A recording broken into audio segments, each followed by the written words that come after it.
नाजरीन, जहां तुर्क सीरीज अर्तुगरल गाजी ने पूरी दुनिया में कामयाबियों के झंडे गाड़े हैं, वहीं ड्रामे के किरदारों को भी खूब पसंद किया गया है। मगर कुछ मनफी किरदारों को अवाम की तरफ से सख्त नफरत का सामना भी करना पड़ा, और हमारी आज की वीडियो का मौजू भी ऐसा ही एक किरदार है। चालाक, गद्दार और इक्तिदार की हवस में डूबा और सिर्फ इक्तिदार की खातिर सलीबियों और मंगोलों की मदद करने वाला अमीर सातुद्दीन कोपैक।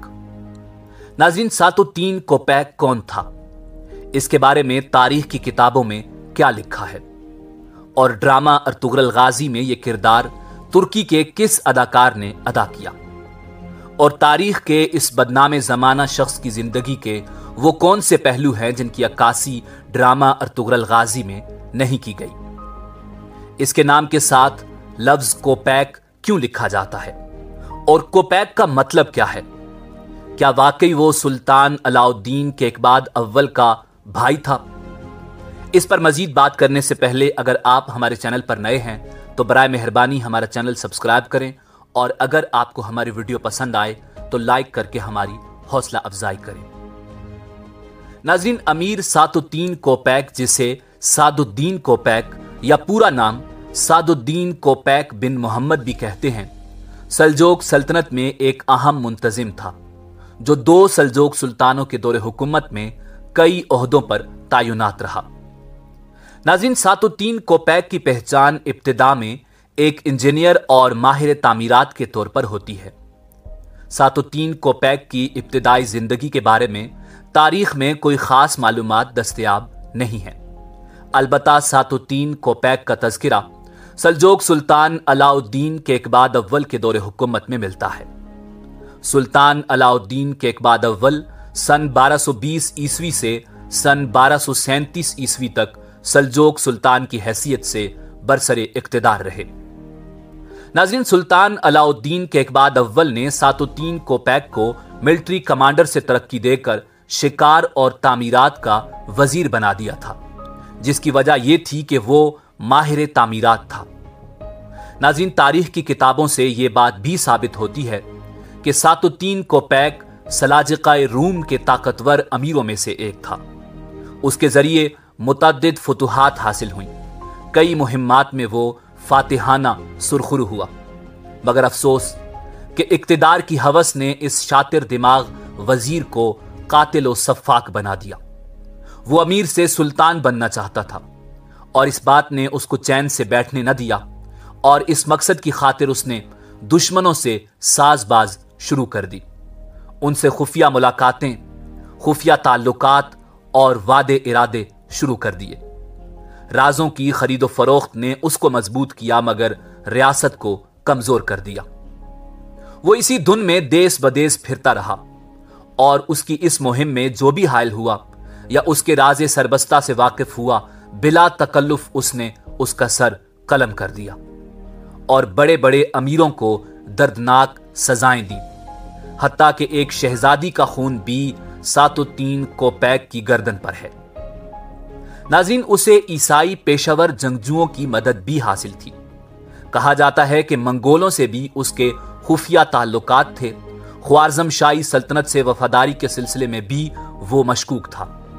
कोपैक बज़ाहिर बड़ा शीरीं गुफ्तार, मिलनसार और दरिया दिल इंसान नजर आता था। वो अदालती मुंतजिम, ब्यूरोक्रेट, वजीर तामीरात और शिकार का जिम्मेदार था। इसीलिए उसके नाम के साथ अमीर सैद व तामीर लिखा जाता था। वो फन तामीर में भी बला का ज़ौक रखता था। कोनिया का आलीशान सराय खाना खान ज़ाज़ादीन उसी ने बनवाया था, और कोनिया से तकरीबन 100 किलोमीटर दूर केकबाद महल की तामीर भी उसी ने करवाई थी। मगर अफसोस कि इस वजीर शिकार ने जंगली जानवरों के बजाय मुअज़्ज़ज़ इंसानों का शिकार और तामीर के बजाय तखरीबकारी में मसरूफ रहा।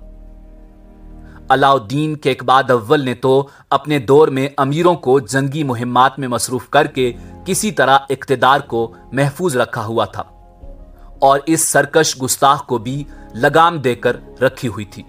मगर उनके बेटे गयासुद्दीन कैखुसरो दोम के जमाने में चारों जानिब से خطرات درپیش تھے۔ ناظرین، واضح رہے کہ سلطان علاء الدین کیقباد اول کے والد کا نام بھی کیخسرو تھا اور بیٹے کا نام بھی غیاث الدین کیخسرو تھا۔ ان کے والد کو کیخسرو اول کہا جاتا ہے اور بیٹے کو کیخسرو دوم۔ سب سے پہلے خوارزم شاہوں نے بادشاہ کیخسرو دوم کے ساتھ تعاون سے انکار کر دیا اور کونیا سے شام چلے گئے۔ سلطان نے قوت بازو سے انہیں زیر کرنا چاہا مگر ناکام رہا اور اختلافات میں اضافہ ہو گیا۔ اس موقع کو 703 کوپیک نے غنیمت جانا اور بادشاہ کے دل میں ان کے خلاف زہر بھر دیا۔ پھر سپہ سالار کمال الدین پر تنقید شروع کر دی، جو اپنی فوج کے ذریعے خوارزم شاہوں کو دوبارہ واپس نہ لا سکے تھے۔ بادشاہ اور سپہ سالار کو ایک دوسرے سے بدگمان کر کے داخلی انتشار سے فائدہ اٹھاتے ہوئے کوپیک نے خود اقتدار پر قبضہ کرنے کی نیت سے اپنی تاجپوشی کی تیاری شروع کر دی، اور جو بھی اس کی راہ میں رکاوٹ بنا اس کو راستے سے ہٹانے سے دریغ نہ کیا۔ اس پورے خاکے میں رنگ بھرنے کے لیے پہلے تو اس نے بادشاہ کی انگوٹھی حاصل کر لی، جو مہر کے طور پر بھی استعمال ہوتی تھی۔ ناظرین، تاریخ بتاتی ہے کہ 703 کوپیک کی ماں شہناز خاتون سلطان علاء الدین کیقباد اول کے والد کیخسرو اول سے نکاح کے بغیر ہی حاملہ ہو گئی تھی، جس سے کوپیک کی ولادت ہوئی، اور وہ بڑی بے حیائی کے ساتھ اس حوالے سے خود کو کیخسرو اول کا بیٹا اور سلطان علاء الدین کیقباد اول کا بھائی اور سلطان کیخسرو دوم کا چچا کہنے لگا تھا، تاکہ اسے سلجوقی سلطان کے طور پر قبول کر لیا جائے۔ تخت نشینی کی لالچ میں اس نے سلطان علاء الدین کیقباد کو ایک دن دوران شکار زہر دے دیا اور دوسرے ہی دن سلطان علاء الدین کیقباد اول فوت ہو گیا۔ ڈرامہ ارطغرل غازی میں دکھایا گیا سین بھی اسی واقعے کی عکاسی کرتا ہے۔ مگر کچھ مورخین نے یہ بھی لکھا ہے کہ سلطان علاء الدین کیقباد اول کو اس کے اپنے ہی بیٹے غیاث الدین کیخسرو دوم نے زہر دے کر مارا تھا۔ اس سازش میں کوپیک اس کے ساتھ شامل تھا، اس لیے کہ سلطان نے اپنی ایوبی بیوی ملکہ عادلیہ کے بیٹے عزیز الدین کو ولی عہد مقرر کر دیا تھا، اور کیخسرو دوم دوسری بیوی سے تھا، اور 703 کوپیک کیخسرو دوم کے ساتھ مل گیا تھا۔ جب کیخسرو دوم سلطان بنا تو 703 کوپیک کے کہنے پر ہی اس نے اپنی سوتیلی ماں، جو ایک ایوبی شہزادی تھی، اور بھائیوں کو پھانسی لگا دی تھی، اور یوں 703 کوپیک کا راستہ ہموار ہو گیا تھا، اور اس کی تخت نشینی کے درمیان بس ایک ہی رکاوٹ تھی، غیاث الدین کیخسرو دوم۔ مگر جب 703 کوپیک نے یہ دعویٰ کیا کہ میں کیخسرو اول کا ناجائز بیٹا ہوں، تو کیخسرو دوم سخت پریشان ہوا اور سمجھ گیا کہ اس نے مجھ سے سارے کام اس لیے کروائے ہیں کہ آخر میں مجھے بھی راستے سے ہٹا کر خود سلطان بن جائے۔ اس صورتحال سے سخت پریشان ہو کر اس نے خفیہ طور پر اپنے قابل اعتماد کمانڈروں کو 703 کوپیک کو فوراً پھانسی دینے یا ختم کرنے کا فرمان جاری کر دیا۔ سن 1239 عیسوی میں حسام الدین کارا نے 703 کوپیک کو ختم کرنے کی کوشش کی، مگر وہ اس حملے میں بچ گیا، مگر تلوار کے وار سے وہ شدید زخمی ہو گیا۔ زخمی حالت میں کوپیک نے ایک شراب خانے میں پناہ لی، مگر پکڑا گیا، جہاں اسے پھانسی دے دی گئی، اور اس کی لاش لوہے کے پنجرے میں بند کر کے کیقباد پیلس لائی گئی، اور اس کی لاش کو اسی کے تیار کردہ محل سے لٹکا دیا گیا، اور اس غدار کے نام کے ساتھ کوپیک کا اضافہ کر دیا گیا۔ اور آج ہزاروں سال گزرنے کے بعد بھی جب اس کا نام آتا ہے تو ساتھ کوپیک ضرور بولا جاتا ہے۔ اور آپ یہ جان کر حیران ہوں گے کہ ترکش لینگویج میں کوپیک کتے کو کہتے ہیں۔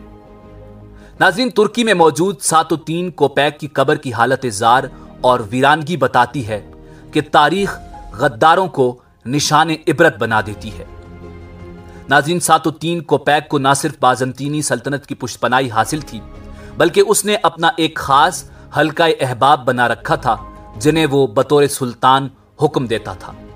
غرض یہ کہ ڈرامہ ارطغرل غازی میں دکھایا گیا 703 کوپیک حقیقت میں بھی ایسا ہی چالاک اور غدار تھا۔ नाज़रीन, ये मालूमात हमने आपको तारीख की किताबों से फराहम की हैं। हम जानते हैं कि ड्रामे में इस किरदार की अक्कासी मुख्तलिफ अंदाज से की गई है। नाज़रीन, ड्रामा अर्तुगरुल गाजी में सातुद्दीन कोपैक का किरदार तुर्की के मारूफ अदाकार मुराद गैरीपाउलो ने अदा किया। मुराद 2 अक्टूबर 1969 को अंकारा में पैदा हुए और 1993 में अंकारा यूनिवर्सिटी से हिस्ट्री एंड जियोग्राफी में ग्रेजुएशन की। अपने फन्नी सफर का आगाज इस्तांबुल म्यूनिसिपैलिटी थिएटर में अदाकारी से किया और बेशुमार ड्रामों और फिल्मों में अपनी अदाकारी के जौहर दिखाए, मगर ड्रामा दिरलीश अर्तुगरुल में सातुद्दीन कोपैक के मनफी किरदार ने उन्हें खूब शोहरत दी। नाज़रीन, इसी उम्मीद के साथ आपसे इजाजत चाहेंगे कि आपको हमारी आज की वीडियो पसंद आई होगी। मिलते हैं बहुत जल्द एक नई मालूमाती वीडियो के साथ। देखते रहिए info@adil। अल्लाह आपका हामी व नासिर हो।